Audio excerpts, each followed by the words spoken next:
In the month of May 1963, the leaders of the then independent African countries assembled in Addis Ababa, Ethiopia. And many speeches were delivered, and the thrust of all the speeches was that African countries, having regained their independence, their primary focus and objective was to ensure that they exercise their regained mandate for the benefit of the people, to ensure that the people were liberated from ignorance, disease, and poverty. On the 24th day of May, perhaps the most powerful speech ever made by an African leader was delivered by Ghana's Kwame Nkrumah. And he reminded the leaders who were present on that day about a number of things. One, he told them that not to delude themselves that by regaining their independence, the erstwhile colonizer would recoil and remain inactive. That in fact, the erstwhile colonial master was going to be more pernicious, but in a very subtle way. Kwame Nkrumah was right. He reminded his audience that going forward it was necessary and indeed urgent that Africans should begin to think as one whole, because if they remained in disunity, they would remain weak and vulnerable and therefore susceptible to manipulation. Kwame Nkrumah was right. He reminded his audience that because many of, if not all, of the African countries were artificial, they were created in Berlin, and the boundaries were artificial. But he urged his audience that they should respect the inviolability of the boundaries, because if they tried to redraw the boundaries, conflict would never end. And that was reinforced in 1964 in Cairo on the doctrine of inviolability of inherited boundaries. I remind us of this particular incident 58 years ago because in 2013, the African Union came with Agenda 2063. And if you look at the text of Agenda 2063 and the speeches that were given around it, it was the rehash of what Kwame spoke about and the other leaders spoke about. And it's not lost on me last year that one of the themes of African Union was the silencing of the guns by the year 2020. I'm not a Jewish prophet, but the guns will not be silent next year. In fact, there are more guns that are emerging in Africa, which means that peace is still very elusive. And then we have been given the history. The founding fathers of the African countries took the view that because we are states made out of many nations, there was wisdom in having a style of politics that was different. So that in the early days of many African countries, many leaders held the view. Whether they were mistaken or not is another debate for another day. But they held the view that one of the things that they had to do was to have single-party states, so that if you went to Zaire then, or Congo before it became Zaire, or Zambia, or Malawi, or Kenya, or Uganda, or Tanzania, everybody believed that in order to hold the many nationalities together, you needed a single party under whose aegis organization of state affairs would be undertaken. Mistakes were made. And then the conceptual West convinced us that our salvation could only come from something they call democracy. And I'm using the word very deliberately, something they call democracy, which they defined. And they defined it in English, if you are colonized by the English. And they defined it in French, if you are colonized by the French. And they defined it in Portuguese, if you are colonized by the Portuguese. And they defined it in Spanish, if you are colonized by the Spaniard. We never defined it in Kinyarwanda. No. It was never defined in Igbo or Yoruba. And we were told after the collapse of the Soviet Union that democracy was equals to 1, multi-party politics, 2, periodic elections, 3, limitation of terms of the presidency. That is how the conceptual West defined it for us. And we who have had the advantage, if it is an advantage at all, of being educated in the West, there is a sense in which our thought processes are also confined by those definitions. However much we want to free ourselves, we find our default mode being how we were trained. So when we define democracy, we are also caught up in this box. Sometimes we tell ourselves to think outside of the box, but the true north of our thought processes still remains the box. We never think without the box. So when we talk about peace in Africa, and we talk about adversarial politics, we are not talking about anything that is African. The political party is not African. It is something that we inherited. You know, in the United Kingdom, they talk about the loyal opposition, loyal to the monarchy. Because there is a process. Permit me to say at this stage that Africa deals with diversity much better than Europe. Much better. If you look at your typical European nation, the Dutch is the Dutch, largely. The Swedes are the Swedes, largely. The Norwegians are the Norwegians, largely. The Finns are the Finns, largely. And where they have many ethnicities, they don't do very well. Ask the Spaniards if you doubt me. Where they had many nations in Yugoslavia, ask them. They created many nations to create pure ethnicities. But African nations have succeeded thus far in working with diversity in very unique circumstances where the conceptual West, despite their protestation to the contrary, are always interfering in our affairs in a very subtle manner. When we are holding election, they will deny it. But there is a way in which they are always moving in a subterranean fashion. Because the thesis still is that you divide them in order to rule them. That is the thesis. We don't say it as loudly as we should because we want to be politically correct, and I refuse to be correct. And this is exactly what Kwame Nkrumah warned us about. And the political party therefore lends itself to that manipulation. We will be persuaded, because it is us who have gone to school who form political parties, we will be persuaded to form outfits. And in many African countries, these outfits are formed on the basis of ethnic affiliation. Your typical African political party is simply an assembly of ethnicities. And in many African nations, you will discover that what we call elections is simply an ethnic census to determine which ethnic group is larger than the other.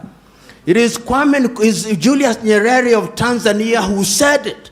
He said that the tragedy of Africa is not what the song is, not the song that is being sung, but who the singer is. And what he meant was very clear, that you may have an agenda that is good for your nation, but if you do not come from a particular ethnic group, those who will follow you will not be from your ethnic group. You may sing the best song, but when you look back, you'll discover that it's only people from your ethnic group who are following you. And when you have such a situation, the design is inherently conflictual. And that is why, therefore, when you look at Africa today, you discover that after every election cycle in many African countries, there is conflict. Because you go into the election, or the political parties go into an electoral process on the basis that we must win, and if we don't win, the elections have been rigged. In other words, we place so much premium on the presidency, and you'll see in many African countries, entry into government is like winning a lottery. It is winning a lottery because it gives you access to resources. And therefore people claim the president. If you are in a country, you say, and one of your own means a son, they are normally sons. One of your own sons has won the presidency. The tribe celebrates, from the herdsman to the professor, from the fisherman to the intellectual, because we have now won the presidency. We have won the lottery. We will have ministers. We'll have all this, and everybody else feels excluded, and that generates conflict. And we have seen it, whether if we don't see it in Gabon, we see it in Guinea-Bissau. If we don't see it in Guinea-Bissau, we see it in Kenya. If we don't see it in Kenya, we see it in South Sudan. So that in South Sudan, if one were to ask them, what is the problem? The contest is of an ethnic kind. They are contesting because one of our own must occupy the state house. And that is why, therefore, you see, under the guise of democracy in a number of African countries, we create offices which are sinecures. You will have a president, you'll have a deputy president, you'll have a second deputy president, you'll have a prime minister, first prime minister, first second prime, all those useless offices which make no sense, because you have to appoint people into those offices and give them a motorcade so that when they go to their villages, they look important. And the people own them as ours. People want to be included. In such a scenario, my verdict is, number one, Africa's long-term salvation demands that we avoid adversarial politics. Africa's salvation demands that we define for ourselves what democracy means. And you said it very correctly, Professor, and the good friend from the United Kingdom, very correctly. What people want is to participate.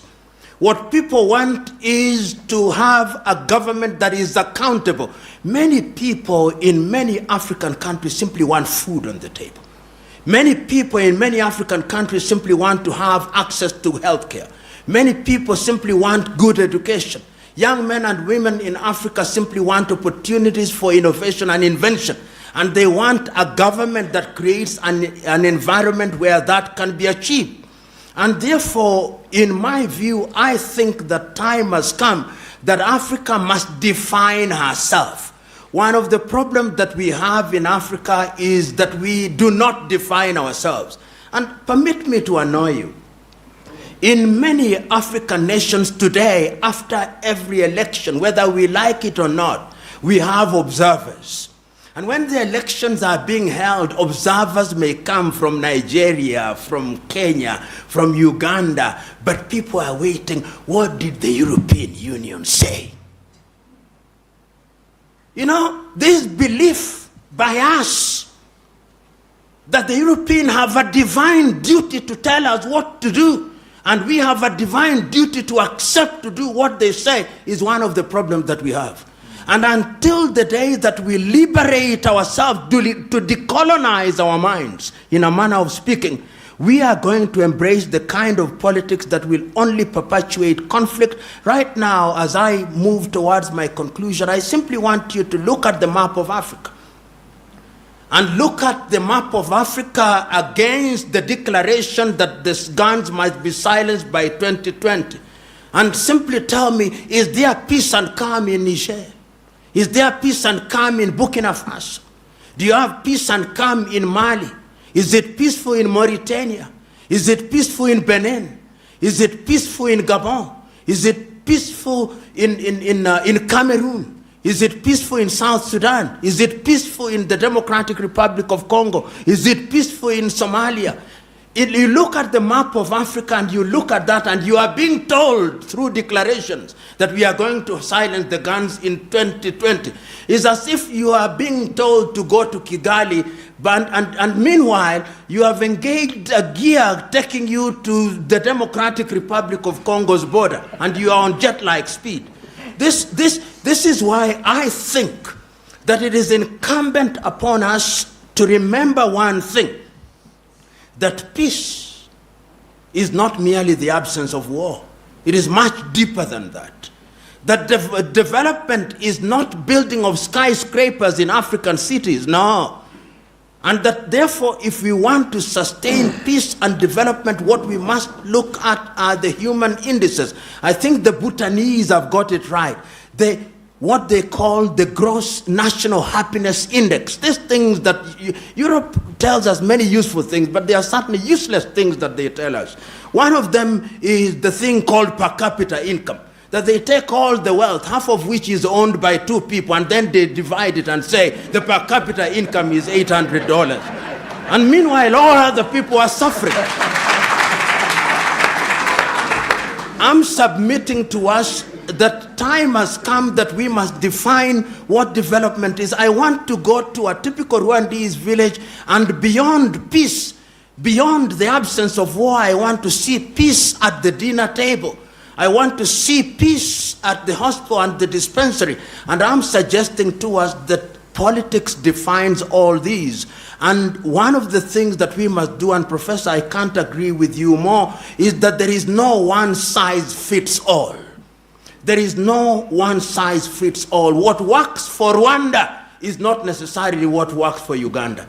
In 1984, the Ethiopians came up with a constitution which I think is the only one in the world that defines itself on the basis of ethnic identity, and even allows the ethnicities to secede under certain conditions. Whether it has worked or not, I think the jury is still out. But they recognize the fact that ethnicities are real. And if we continue to delude ourselves in Africa that ethnicities are unreal, we are cheating ourselves. Even the United States of America nowadays, when you hear them talking about the vote, they talk about the Hispanic vote. They talk about the black vote. They talk about the Caucasian vote. They are beginning to recognize that those blocks are critical. How then do you use them in a manner that is positive? Because look at the Democratic Republic of Congo with over 233 ethnicities. Look at Nigeria with over 200 languages. Look at Kenya with over 56. Look at Tanzania with 136 plus. These are the realities in the African nation. And I am convinced that going forward, number one, we need to have peace. But we will not have peace by declaring that peace will come and reign. We must do things that move us in the direction of attaining peace. And until we introduce what I've called elsewhere hygiene in our politics, we are moving nowhere. And part of the introduction of hygiene is to recognize the environment and the context in which we operate. One of the areas in which we must move is to recognize that going forward, we are different nations in single states trying to create mega nations. And unless we have inclusivity so that people feel they belong. And I want to give this example. In Kenya, it happens, and I believe in other countries. When an individual is elected as a member of parliament, in many African countries, they have things they call homecoming parties.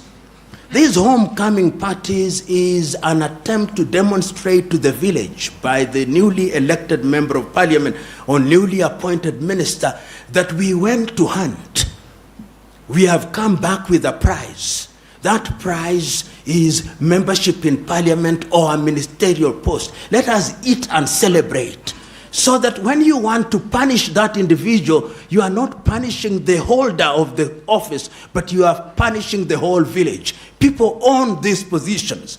And I'm suggesting to us that politics must be of such a nature that allows ethnicities and groups to negotiate. I do not as yet have an answer, which I think I can pin on the ground, but I have the following things: that it cannot be uniform, that it must be specific to the circumstances of each country, that it is us who must define it, and that we must have a vocabulary for it, and that we must warn ourselves that the erstwhile colonial master is alive and well, subterranean and pernicious to the core. Don't delude yourselves. And remember that sometimes the disunity of Africa is big business. And if we forget that, we will once again be manipulated. Lastly, I saw the African National Congress winning an election in South Africa last week.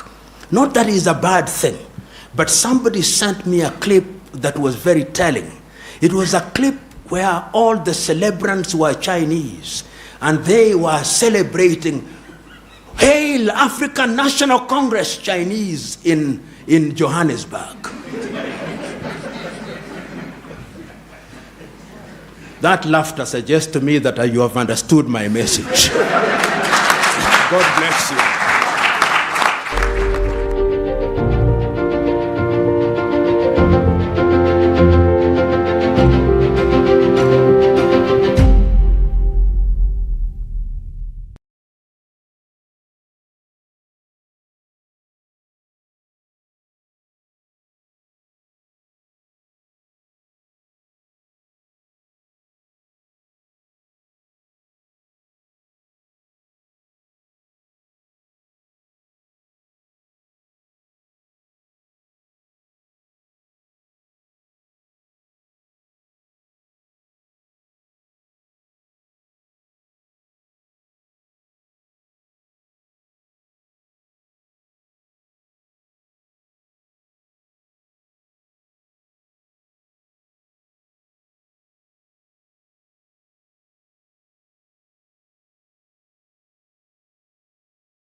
Welcome, and thanks so much for joining me. There's a quick matter I would like to talk about, and I just had to bring this your way. It's about the plight of Nigerian students in Russia. And I'm going to have somebody join me and talk to me about the plight of Nigerian students in Russia. Those that the monies has been cut into half, and all of that has transpired and that has happened. And I must have to say that this is where we need to just reach out to them and help as much as we can, to be able to ameliorate the challenges they are facing. So, we'd like them, to join us up. Once they join us up, we'll be able to have the conversation, because I just called on them now. I said, let me do this before I have a need to run along. So, request to join so that we can take it up from there and we can see what they're doing. So let me just call them, ring them up and ask them to join. I request to join so that I know their Twitter handle and we get the conversation going on. So just a minute, please. Hopefully we get them on. Please, what's your Twitter handle? Have you requested to join?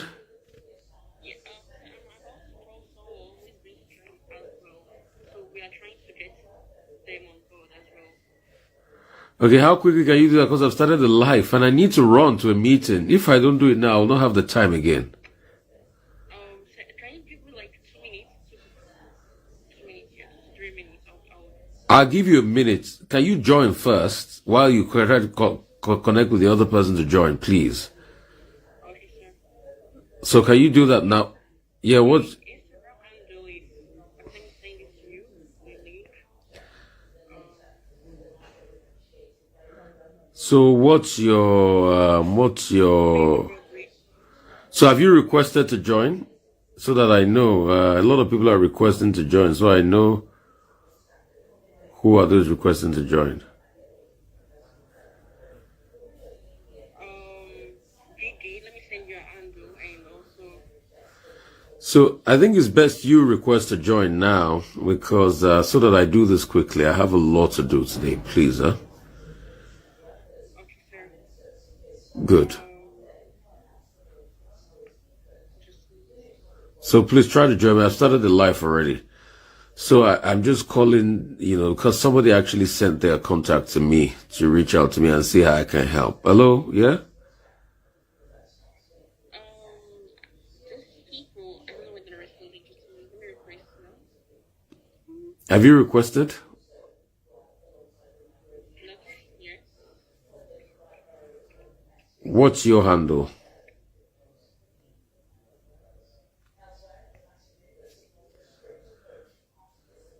Yes, I requested now. Have you requested? Yes, I requested. What's your handle? Favor Godwin, please. I have not seen any request here. I'm seeing you. Have you seen me? Yes, I'm seeing you. I'm seeing you. I have not seen any favor Godwin, no. Requested. Yeah, but I've not seen you here. That's it. Can you do a thumbs up with your Twitter handle? Can you do just a thumbs up? Can you say, Mr. Rufai, I'm here? Okay. So, My Instagram. I mean, sorry, I keep saying Twitter. Pardon me. Instagram, please.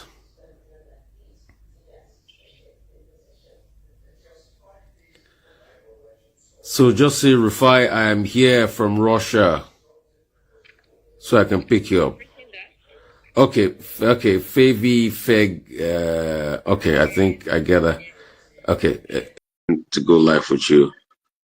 Okay, good. So it's connecting.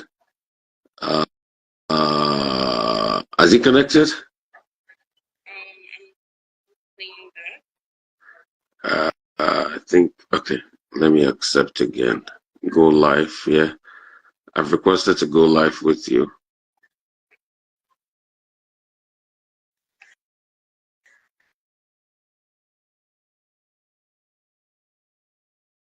So, oh God, I don't know what's happening. I don't know what's happening. I've requested to go live with you a couple of times. It's just I don't know, it's not accepting, or I don't know. So I have requested to go live with you on the third time.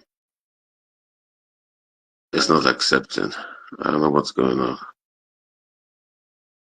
So you are Edet Favor Godwin, right? Yes. It said you couldn't join. I don't know what's happening.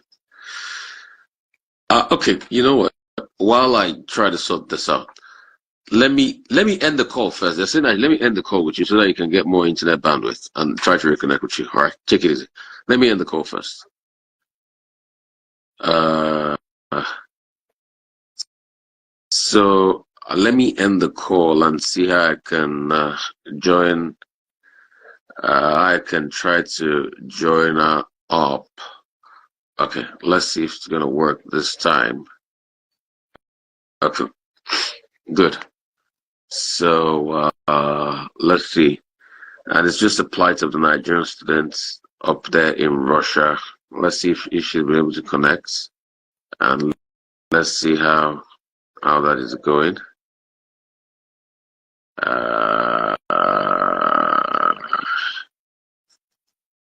I've tried again. I don't know what's going on. I don't know what's going on. Goodness, man, I have a very long day today. Has she joined?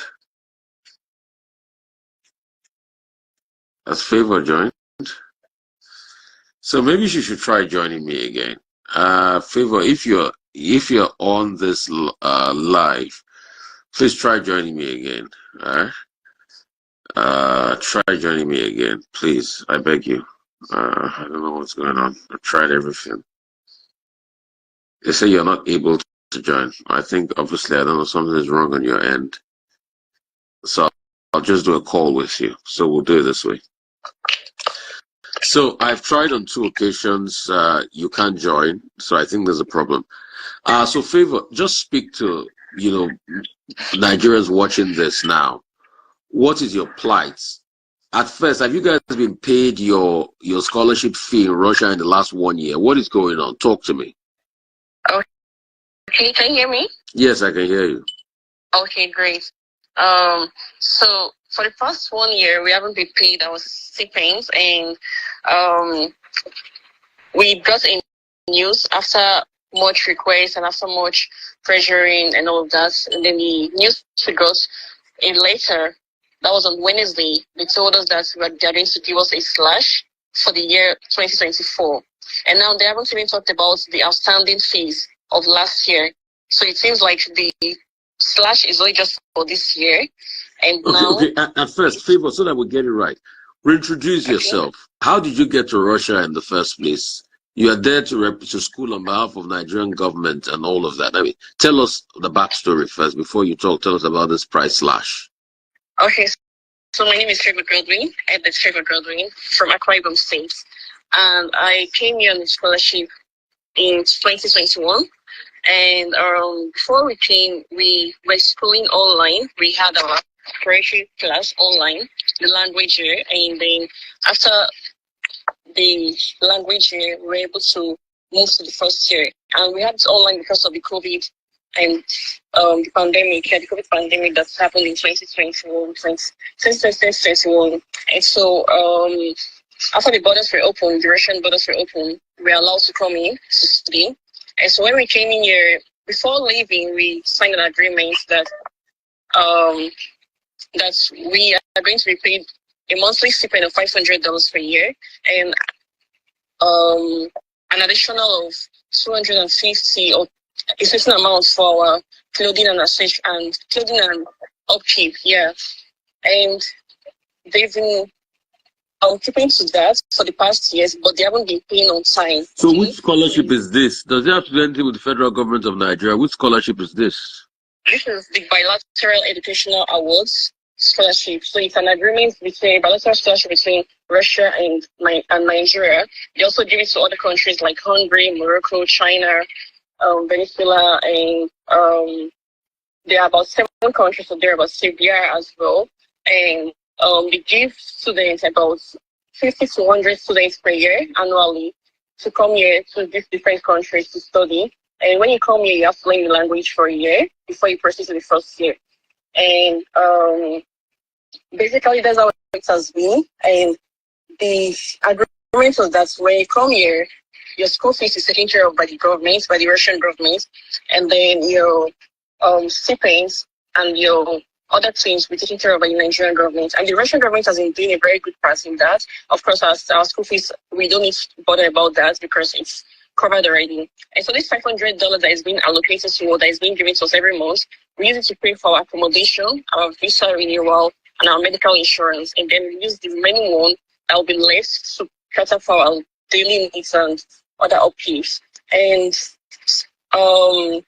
this slash really costs very big. It's something that is very sad. How many percentage slash is this slash?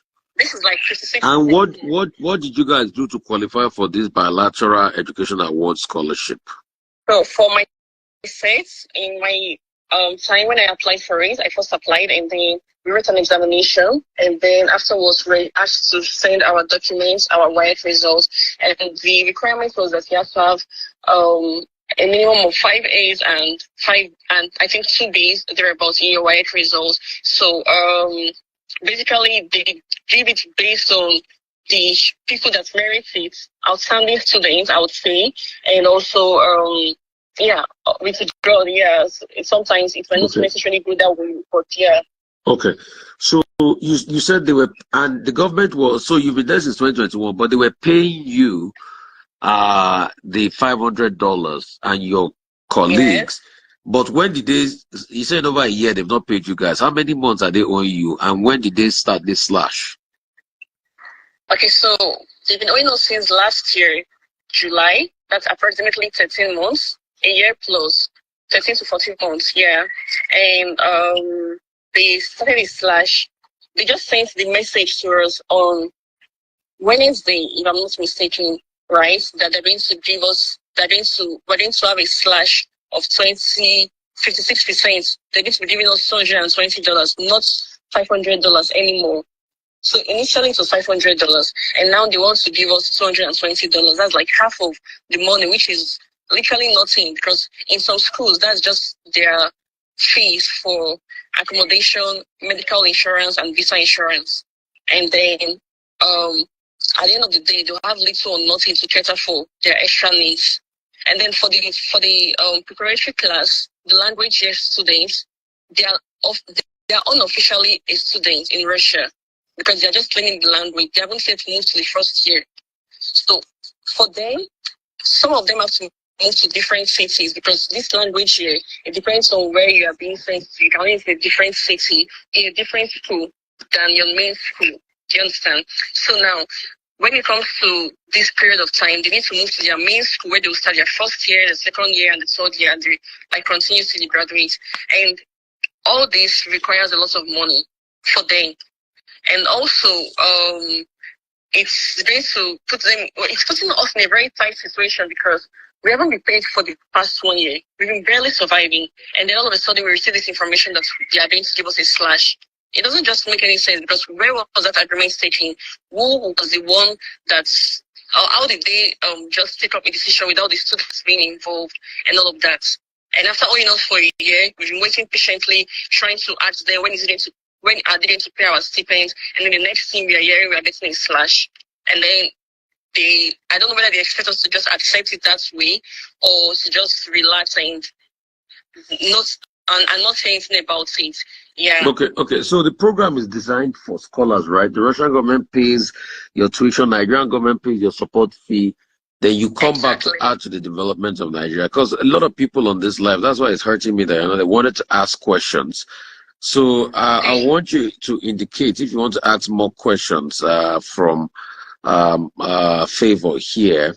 Another question I'd like to ask you. So they are still owing you the 13 months now, and now they're going to slash. How have you people been coping in this 13 months that they're owing you? How have you been coping? So we haven't been. Oh well, some people have been working. Me personally, I run a fashion business, and it's what has been sustaining me for the past period of time. Let's help you promote. What do you do in your fashion business? Let's promote it now. Oh, yeah. Okay, so my business, my brand is an Afrocentric fashion brand that specializes in the use of African fabrics to create unique clothing and accessories, ranging from women's clothes to men's clothes to earrings, necklaces, and the rest of the thing.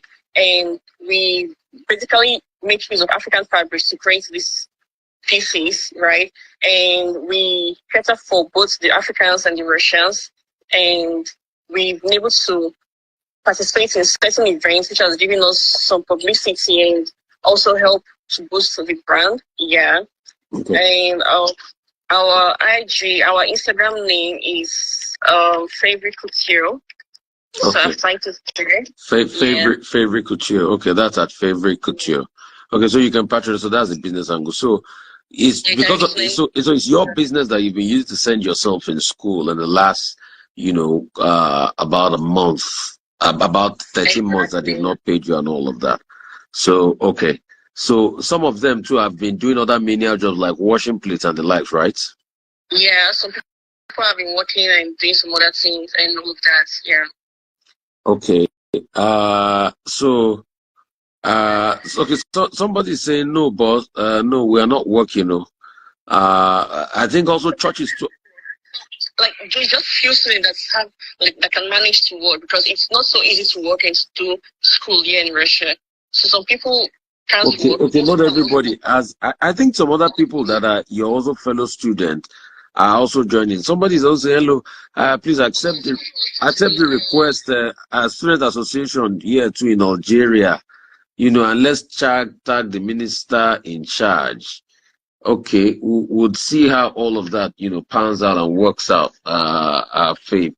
So you have a lot of your people too that want to join up on this. On this platform. On this platform.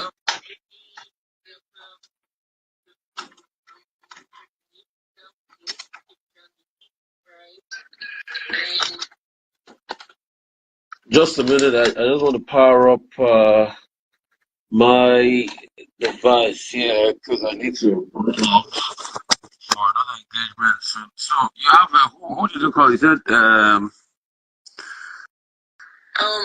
Didi, are you online? Can you please did what did this and doubt to okay, dial 2. Let me see if I can go live with dial 2. Hope it's not going to bounce it off again. Yeah, okay, I can see Dr. Dial 2. Okay, yeah. They said the 500 was even barely enough for you guys. Okay, yeah. Dial 2, how are you? How's everything, my brother? I'm fine, sir. Good afternoon. How are you doing? Great. Dial 2, tell me what's going on with the plight of Nigerian students in Russia. I also hear those are in Algeria too are complaining. Tell me more about it, Dial 2. What's happening? Actually, I'm in Morocco. So Oh, you are in Morocco. Yes, okay, tell me what's happening to you guys in Morocco. Yeah. Tell me what's happening in Morocco. Are you part of this bilateral scheme? Yes, I've been part of this bilateral scheme since 2017. I was given the award to study medicine, and that was 2017, just I think a year or two after Buhari became the president. So we got here, and life has just been there. Sometimes good, and sometimes it's challenges, as always. So right now, what is happening with the student is that we've not been paid for over 1 year now. I would say 13 months precisely. And it started last year when our money for January to August was appropriated. But you know what happened? The dollar was devalued, and the budget as at then was, I think, around 500 or 600. So when the dollar was devalued, it means that the money that is appropriated to the Federal Scholarship Board cannot be able to pay us all the arrears that they have to pay.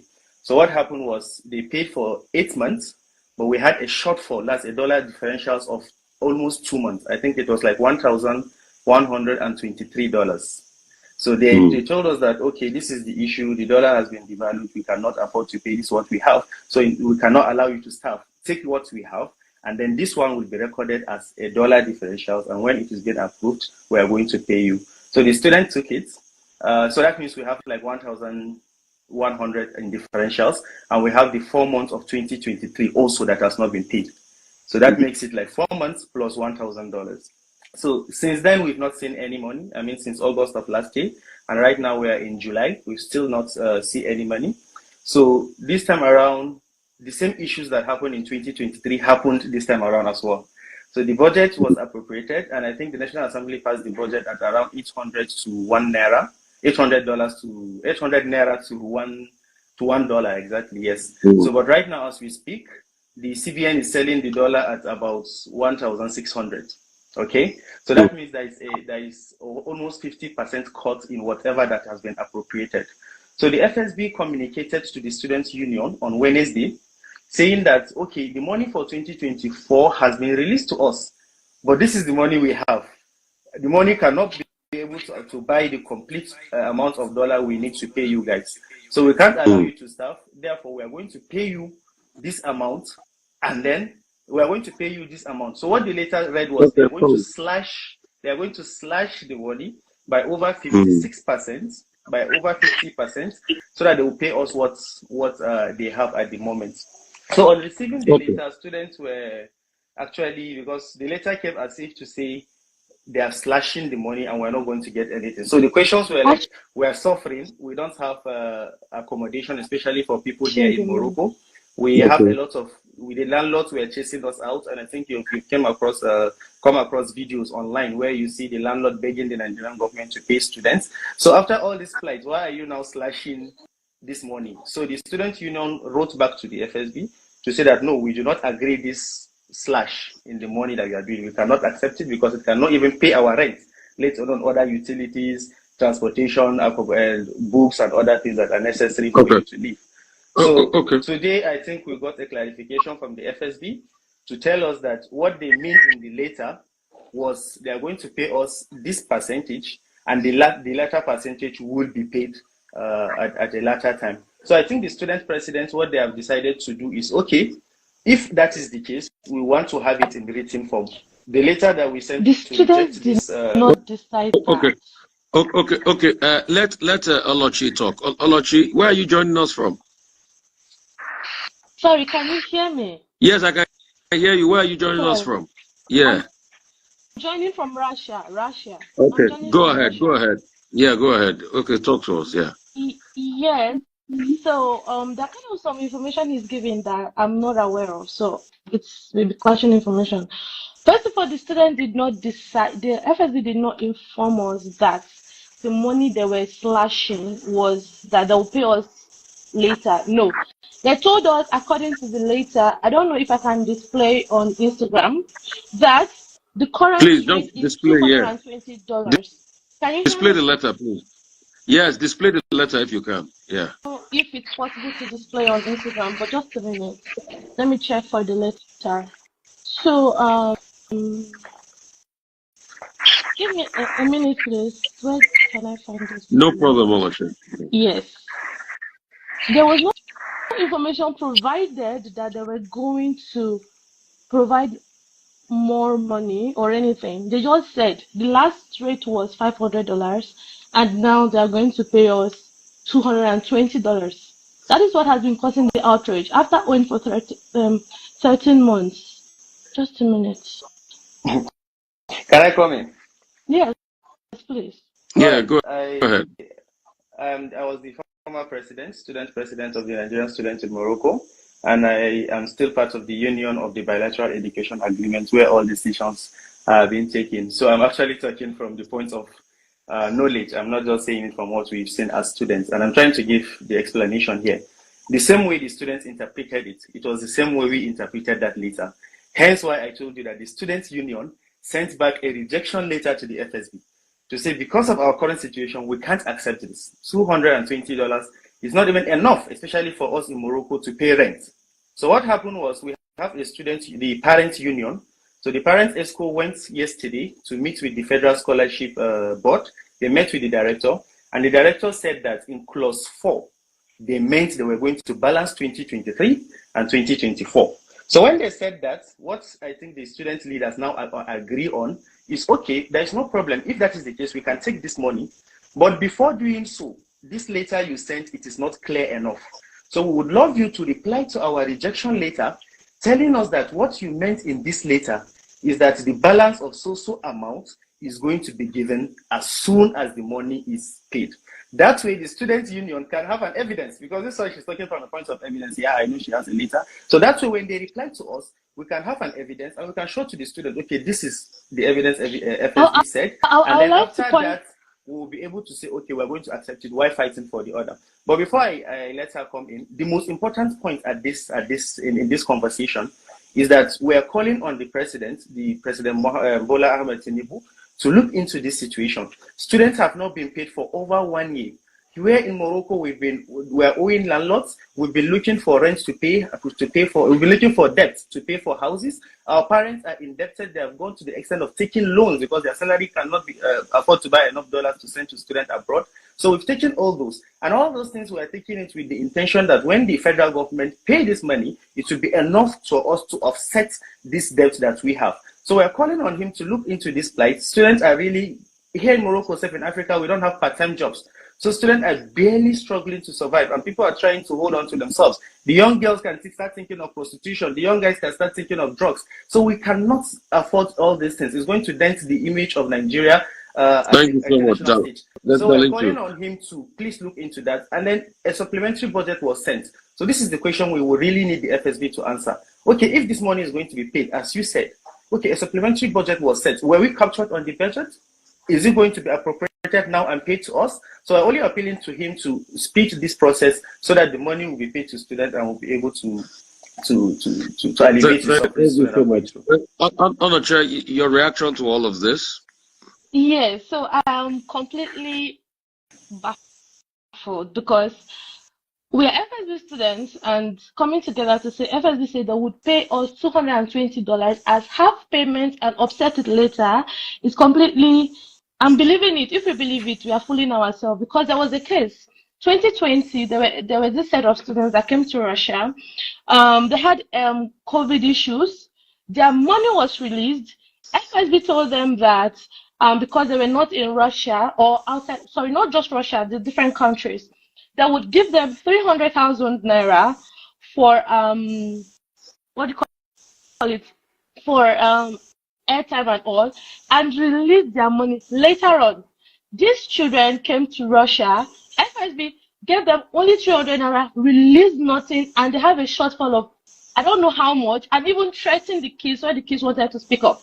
So the federal government's coming on to tell us right now, after they say that we are not happy, there's outrage, that they are going to give us the remaining balance later is completely foolish because I just displayed the letter. The letter said that the balance, the money before was 500, it is now 220. What is stopping the federal government from sending what they have as 500 without sending it as 220? Him is talking from a position of someone that has probably been communicating with parents who are pro-FSB and other leaders who also are pro-FSB. I'm talking from the point of view of an average student who is not even aware of the manipulation that is going on. So let's do this, guys. One thing I can assure you is I will give my platform for us to do follow-ups and ensure this is sorted out. I will want you guys, if the little has said they were going to pay XYZ, can we also agree to meet maybe sometime next week to see a follow-up on what has happened so that we keep amplifying this? And I'm also going to relay this, across many media outlets as much as possible. Why I decided to step in when I was sent the message was because I care for a lot of our Nigerian students, and I want you guys to know that you're not alone. So if you say, oh, there are some people that might be pro-FSB and everything, can we touch base on this next week again, if any development has happened? And I can assure you that we'll constantly keep putting this on the front burner. And Dalitu too, can you also touch base with us? I mean, Pavy Couture linked all of us together, but I can also set up a live. We can plan a time and we continue this conversation. My own point is I want you guys to be okay. If you're okay, because I know what goes on. I don't like to say the things I do for a lot of Nigerian students in diaspora, but I know how I had to make money available when some of the students that had the problem in Ukraine were in problems. And I know the role I play. I don't like to toot my horn. And these are the things, because I know you being somewhere far away from home is a very difficult one. It's difficult, very difficult for everybody. You just imagine Moroccan landlords, doing all sorts to you guys over there. It's very sad. Or just You imagine can't Russian even work in landlords. Russia. Some You students see, you can't can't even even work be in content Russia. working. It's really That's the sad illegal to one. do so many jobs. That's the sad one. So, And the guys, sanctions I are can, inflating yeah, everything. I, Sorry for I I interrupting. can think imagine. This is so painful. Yeah. I So, think Dalito, can we all meet next week again and touch base and see if anything has happened? But I definitely know on this live, a lot of people in authority or people that know people in authority are definitely watching, and they've heard all your arguments today. All right? Can we I think all work at this? can I Yeah. make this clarification, because she made mention of pro FSB and the rest of the thing. Okay, probably she may refer to other people, but as far as the students are concerned, the cry is different. All I was giving is a question you asked, so I wanted to give you the clarification from the side of the government as well as from the side of the students, which you now both have it, and I know you know where to hit The government has several the axe on. sides have So never actually, benefited us. at Stealing this money to point, be their I side think all the what time. we want, like I said, is for the money to just be released once and for all, and the students should be paid. That is all we are clamoring for. So whatever explanation they are giving, basically it is their own working and then administrative process. All the students want at this point is that the money should And be by, paid and and be by the released. way, Darlington, the federal, when the is this money director going to of be paid? That is the Okay, say question. what you want. it's Why not not just say Because we've what you been want to there do? 13 by good the way, the months. director of the FSB implied that if you do not collect the 220, you should get out. So right now they are saying they are trying to. There was no information, no nothing, no communication. They just drop a memo and said if you don't collect it, rest. So what he's saying is quite annoying because it's making it look like they have better plans for us, made us aware, and we are still fighting. No, they did not. Okay, so No, Dalitu, nobody is. Okay, sir. when did the FSB said they were going to pay this money? Exactly. In the letter they sent, that was why I was giving you explanation. When the letter came on, all of us rejected it. Even the student union, we sent back a rejection letter that we are not accepting it. So they came to say that in clause 4 of the letter, where they wrote that the balance of 2023 and the balance of 2024 will be paid when the money is made available. That was their statement. So when will this money? Exactly. When will this money be made available? That is now the point I'm making. But I understand her frustration. Actually, that's now the point I'm making. We've been waiting for 13 good months. Even if it's a pregnant woman, she should have given birth to a baby of 3-4 months by now. We've been talking about there is a slash. There is a what do you call it? A shortfall. The dollar rate is high. We've been talking about that for over 13 good months, and as a nation, we still cannot correct this anomaly when we know the problem is from the dollar and we still cannot solve it. So the solutions we are proposing for them in the future, because this dollar devaluation has come to stay and we cannot be having this fight every year. So what we are saying is that the government should either peg our own money in dollars, since they know they're paying us in dollar, where we would have no complaint if naira has gone up or dollar has gone up, just pay it to us in dollars straight away. Or if you are not going to do that, then once the budget is passed, send our money without any of these issues. So when are they going to pay? It is when we can't even see. So the best thing for us right now is to hang on a minute. Do you guys know probably if they have put your money in the supplementary budget? Because there's a supplementary budget of 6.3 trillion that's been mooted to national. Do you know if they put that money in there, or you don't know? I made as well. What we want right now is that there is a supplementary budget of 6.6 trillion, and you are coming to say that you have a shortfall. What have you done about it? Is it captured in the supplementary budget? Is it passed? When will the money be released? All those things is not even, the information are not out. All they're telling us The is that we have FSB this do amount not of communicate with students. All they just they drop have this memo amount of and money and we are going to send it and then we'll complete the rest. So the completion of the rest for 2023 has not been completed up to date. 2024 we are going into the same issue. Okay, so guys, we'll have the same issues. So all we're appealing Okay. is they should have a total amount of money that they need to offset the arrears of students. And we're appealing to the president that you should look into that particular amount and release it so that these students will be paid and then they'll be able to live their a better life outside. Paid how much? Please, doctor, paid how much? They should calculate all the money, all the arrears, and then go ahead. What? They went for an interview. I'm coming, please. Top J. Okay. They went for an interview in the National Assembly. And the Committee of Education in National Assembly, I remember clearly what the man told the director and the permanent secretary as at then, who is now the head of service. He told her, you complained of this same problem last year, and this year you are still coming with the same problem. Why can't you just give us a reasonable amount that we are going to appropriate and this money will be paid once and for all? So we are in the same place. In the same place. What I want Rufai here to understand. Dr. Dalitu. Dr. Dalitu. It's not that nobody. The director herself is here. Dr. Dalitu, let Top J. Top J. How are you? Where are you from? Yeah, where are you? I'm from Russia.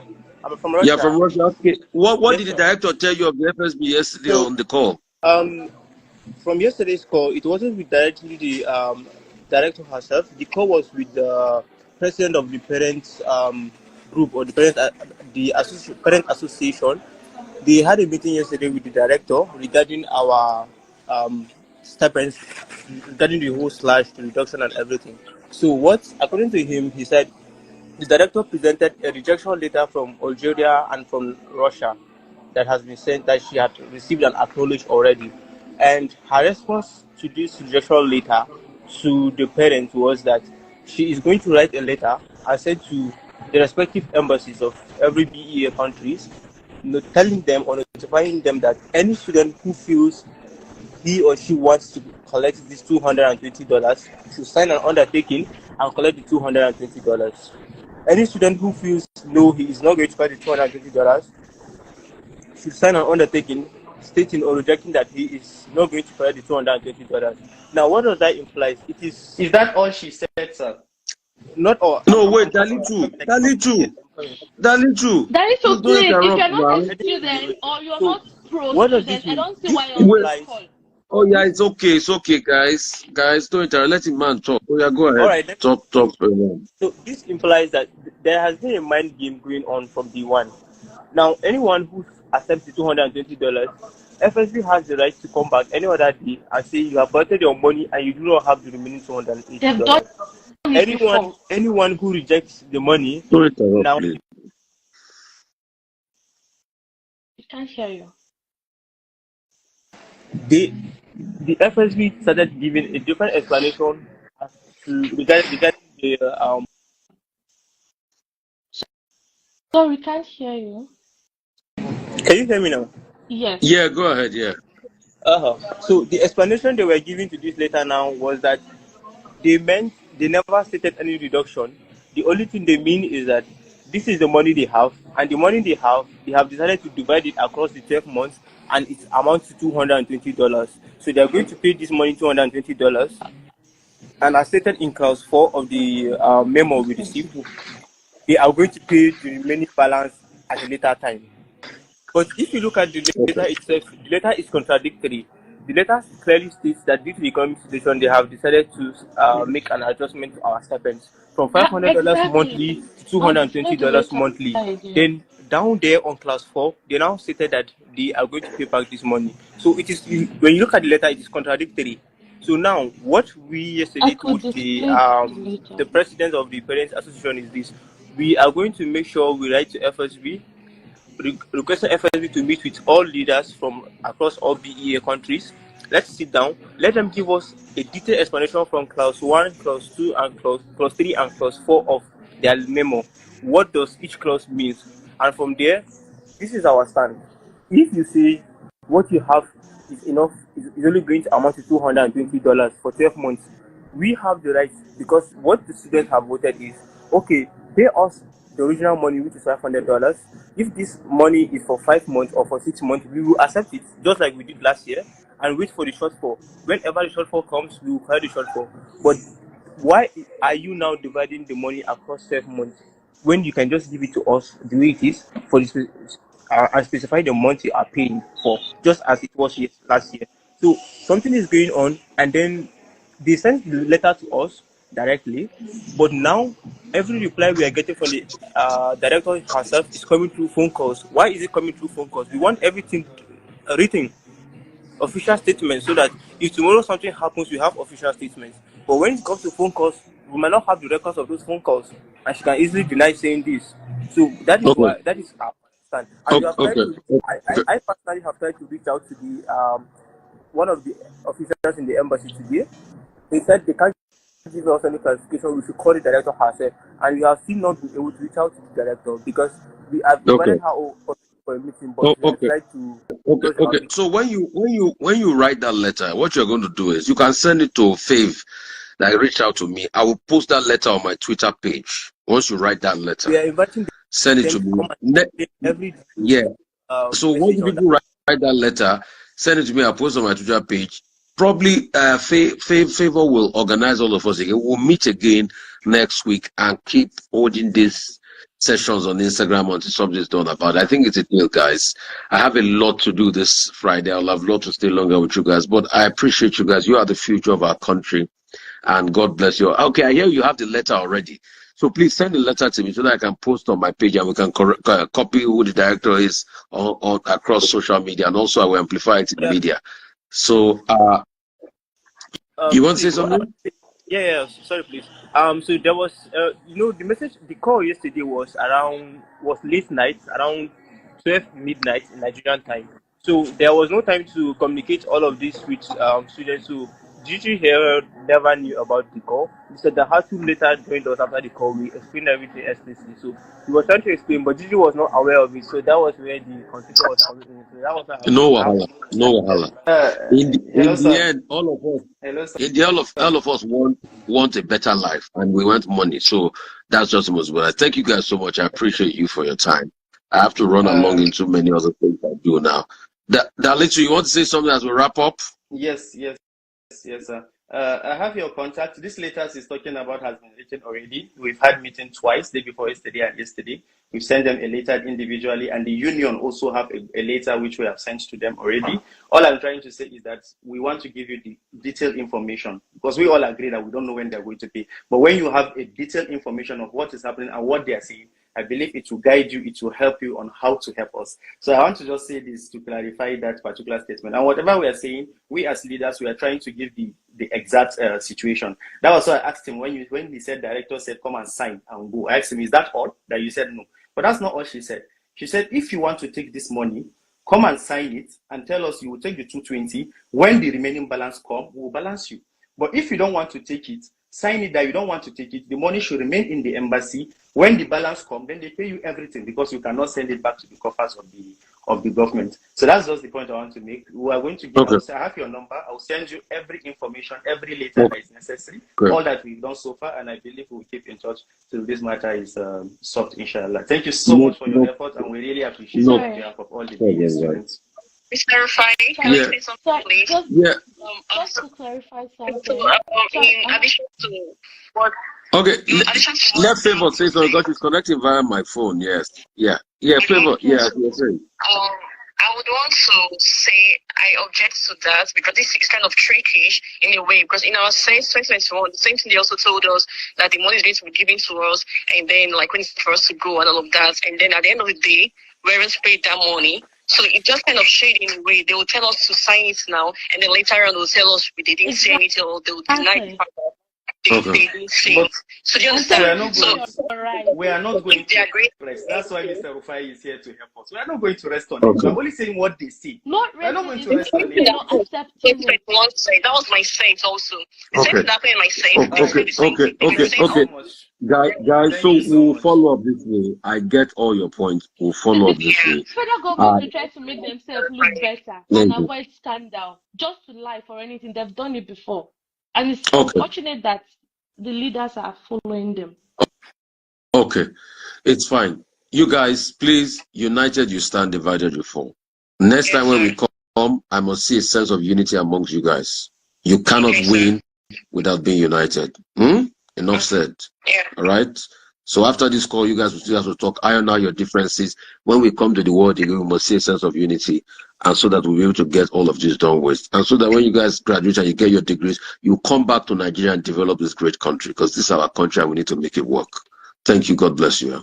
Thank you. Thank you very much, Rufai. I really appreciate your time. Thank you. Thank you.